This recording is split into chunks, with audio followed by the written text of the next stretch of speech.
There we go. Hello and welcome to, model railway haul video.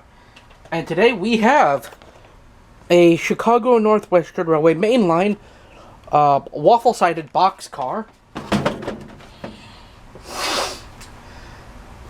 an REA Reefer Express car, another Chicago and Northwestern Railway boxcar,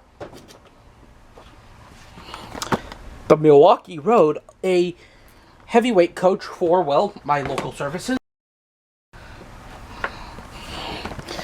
My third and final 86-footer for projects, 86-foot boxcar, another Milwaukee Road reefer,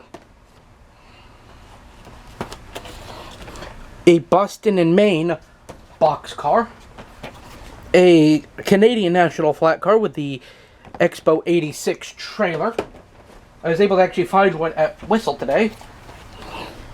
A Soo Line refrigerator car. I love the Soo Line, and finding anything Soo would help. Then here's this guy, an Atlas Multi-Max auto rack. Orange with the BNSF logo. Which, chef's kiss.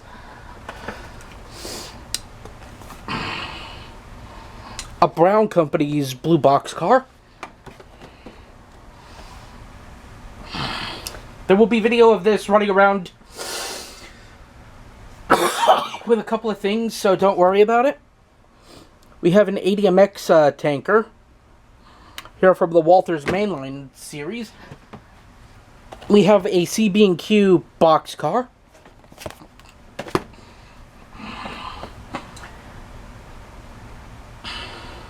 Banger and Aristic automatic reefer. For my locomotive coaling pack, a cute little 4-pack of coal cars.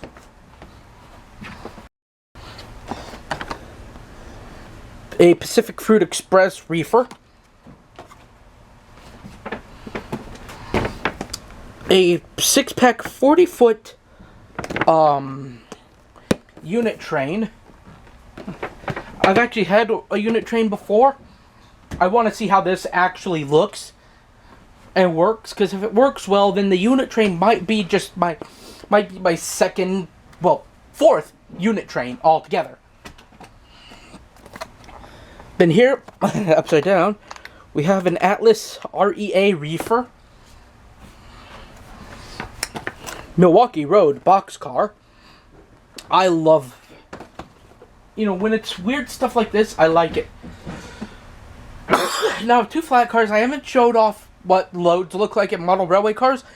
That's a video of its own, which is a pain in the butt. But here we have the extra large 53-foot reefer, or 53-foot trailer. Here we have like a railway owned, this is kind of a blank-sided, it's a utility reefer trailer. So if I wanted to have a reefer train and make that part of it, it would be perfectly good as a part of it. Astoria plywood car. I love having plywood cars, because why not? A Purina Company box. A Suffering Pacific carriage. The Milwaukee Road. This is a GP35. And I'm going to tell you right now, a GP35 for any railroad is a good haul. I know this might be a bit of a short one. Oh, look, a trailer to go on the trailer train car. Same thing with this guy here. Here we have a White Eagle tanker. Once again, chef's kiss, I love it. Here's another White Eagle tanker. Once again, another chef's kiss, I love it. Simpson Timber Company. Miss Simpson, you're fired. Excellent, Smithers. There you go. Walters Mainline, we get a Railcare DNAX tanker. Yes, it's carrying human DNA. Or is it the DNA of strawberries? I can never tell. We have a Canadian National. I think this is a reefer. Yeah, this is an old wood-bodied, like 1930s, 1940s reefer from the Canadian National. Our last Walters Proto is a third White Eagle oil. And now, the one to end all steam locomotives, a Canadian National 280.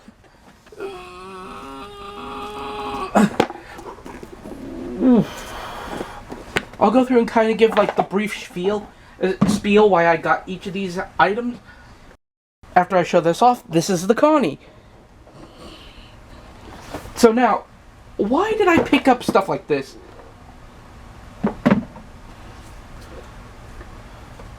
Well, first off, the Connie. I love consolidations. They've kind of been my all-round wheel arrangement for locomotives.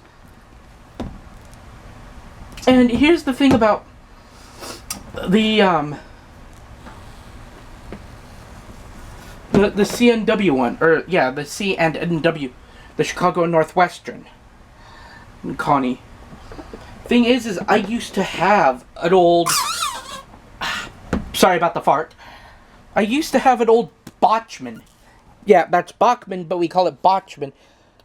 And you can see CNW 1841 Connie. I used to have an old Bachmann CNW Connie way back in the day, and I hated that thing. It ran like,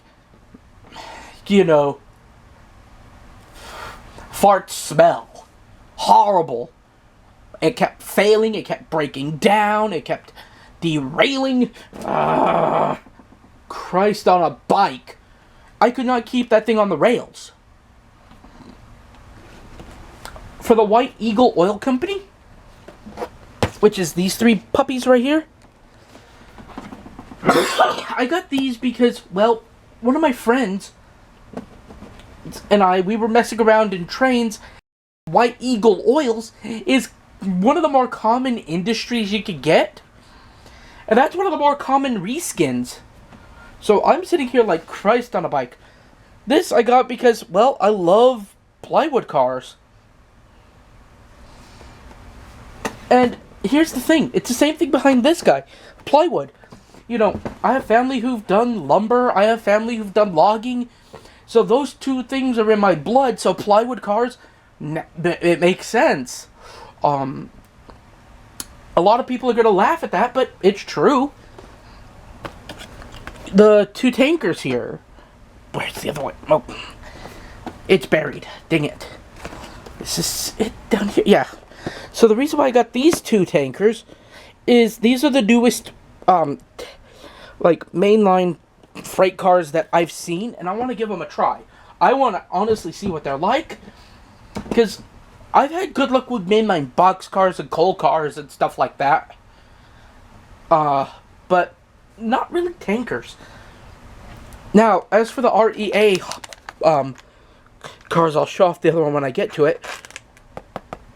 I got this for, milk stuff and for, going on passenger trains. As for the Purina company car, oh, this one, this is a giggle. I got this because, well, one, I wanted a joke freight car.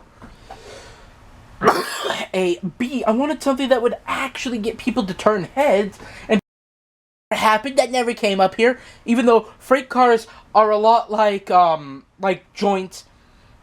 Like a weed joint at a fraternity. They get around, all right. I mean, they just pass it around, pass it around, pass it around, pass it around, pass it around.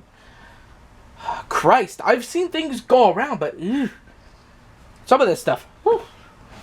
Same thing with this car. I've seen this thing get around like nobody's business. Other things, the two containers.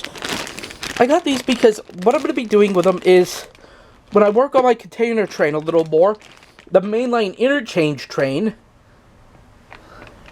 these are going to be in it.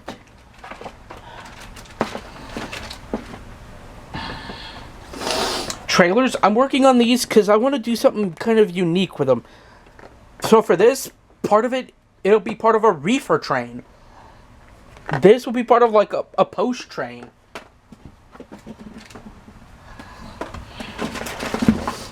Or it'll be on the head end of an express or something. Ah. Which a lot of people are going to be like, that sounds like a dumb move. Honestly, not a dumb move whatsoever. I wanted something a little more out there for the railroad. Because I look at all the normies, if you will. All the people who look at the same thing over and over again. Same freight car, same coaches, same engine. This, same that. And by the time you get done looking at them, you've seen 100,000 of the same damn thing. And you're like, just shoot me now, shoot me now, shoot me now, shoot me now. The auto car? I got this for the same reason. Auto racks. Like, I've seen auto racks on branch lines and secondaries on short lines. It's not unusual to see an auto rack make its way down a branch line or something. This coach, I got this because it's a sleeper. A, B, it's going to go on my express. And C, it's a coach I really think would drive a lot of people absolutely insane. Insane in the membrane. Oh, that's okay. Reefer car, this is for mainline interchange only. My railroad doesn't really do modern reefers.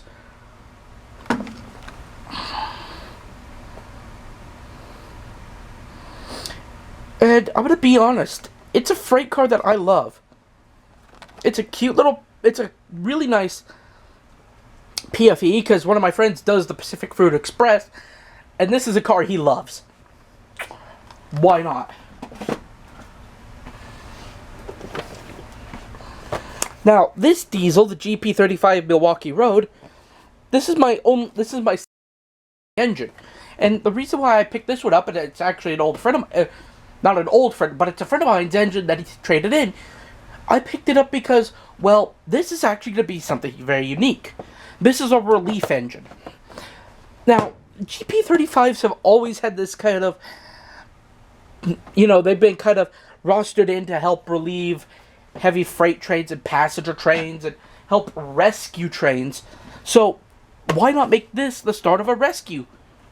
As for this boxcar, just a boxcar, and I just wanted something kind of crazy to run around up here because, once again, my aim is to have fun with the hobby while pissing off all the normies who go, oh, well, you can't do that, or that's not right. Like, I give a hoot and holler. I really don't care. I could give two shiny nickels less.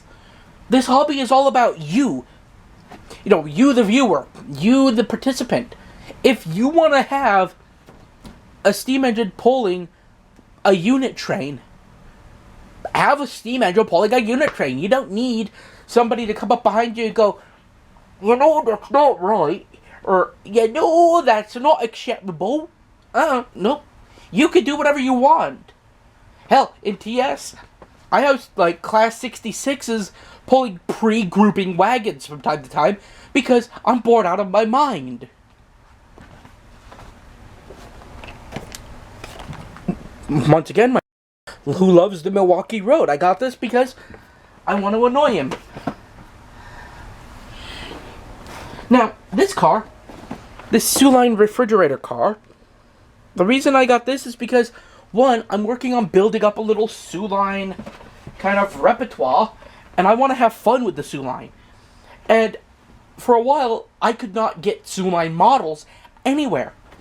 Now I've got a small, consistent Suline engines and freight cars. If I find some Suline coaches, yeah, I'll grab them. But here's the thing. They don't make the hobby for me. It's a thing I'm working on. And that's the thing, my entire railroad is all about, what is and isn't seen.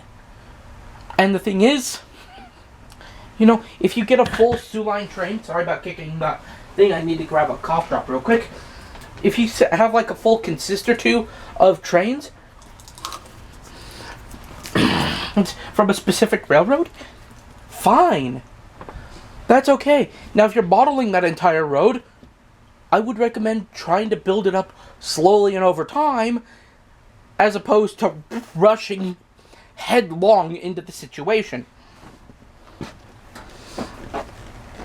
This big thing, I got this mostly for interchange practice, and also, it's something that I really find funny. Oh, this is a 5, not a 6 unit like I thought. Maybe I'm just delirium today, because I've been running around like a chicken with its head cut off, and just, I'm not thinking straight. As for something like this BAR, the Banger and Aristic Railroad's Reefer, like I said, cars travel. And that's what I wanted. I wanted stuff that would travel.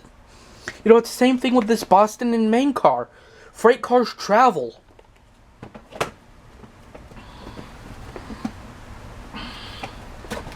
We all know about the Milwaukee Road's troubles, and to kind of prove it, this was a coach that would travel around, and I got this because, well, the railroad's finances were being liquidated, so they could pay back some of their creditors.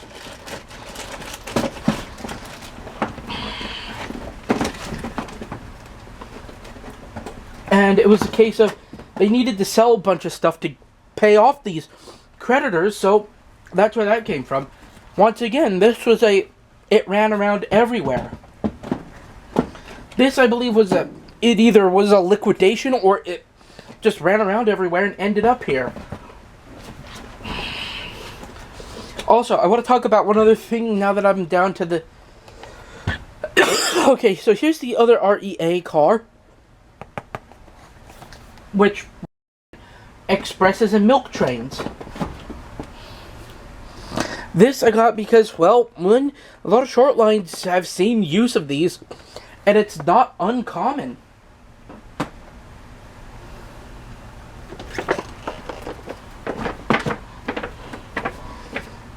What's another thing that I'll see on short lines? These guys, these 4 BNSF coal cars. Now, I love coal cars, but I got these for a specific purpose. Some of my steam engines still burn coal, and why not have like a small 5-car coal train that tends to bring coal for the engines to burn? Plus, they could just sit in the yard. Plus, for a while, these would be good interchange cars with the BNSF when my railroad does that. This I got just because trailer on a flat car, and also what I'm doing with the trailer on a flat car stuff is more kind of, it's just random odds and ends bull crap. It's not 100% like indelible. In fact, it's more a case of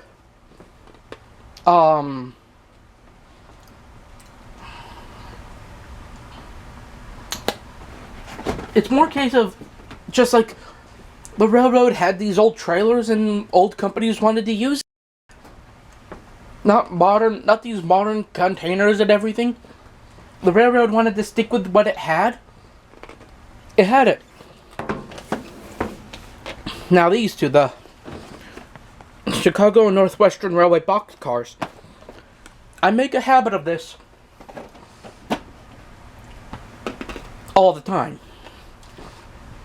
Now that I've got everything organized, I'm going to pull it back out, put it down, and I'll finish talking while I'm doing that. But what I like to do is when it's when I get an engine for a certain railroad, I like to have 1 or 2 of the cars, so that way the engine doesn't feel left out. There are exceptions to this, mostly Union Pacific, because they're everywhere.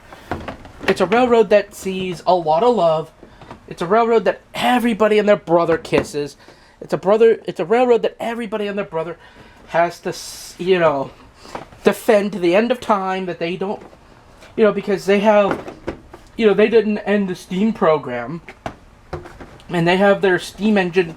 They still have 4014 running around. They have the 844 running around. You can't hate them because of that. The thing is that, like, the only time you'll ever see a UP engine on my railway is if the UP engine was scrapped. So, like the 9000 class, number 9000, you'll never see 9000 herself on my railroad. She's still preserved. Until the day they cut her up, or they give her to somebody else, she doesn't go on my road. It's a rule I have. It makes everything a lot easier. A, B, it makes everything a lot more fun. And C, and this is the most important thing of them all, it defines what you do. It defines how you railroad in this hobby. Just because it defines how you railroad, you can say whatever you want. You can make whatever arbitrary butt plug rule you want. But at the end of the day, who owns the railroad? Who's the one buying things for the railroad? It's you, the owner of the railroad. It doesn't matter what railroad you have. One of my friends, his railroad is the B&S. Okay, fine. It's the B&S. If he wants stuff for the B&S, he can have stuff for the B&S. Do I care? No. Do I remember what the B&S is? No. All I know is its nickname, it's Sufferin', or the and Suckin'. But that's it. It's his road, not mine. Not Joe Schmo, the barberton, not Joe Schmo, the barbershop owners down the way. No. Yours. And yours alone. So, I will see you guys in the next videos, which should be some reviews, whatever else coming out. All this stuff will be put up for running around tonight, and tomorrow I'm going to start doing running videos. So, I'll see you then. Bye.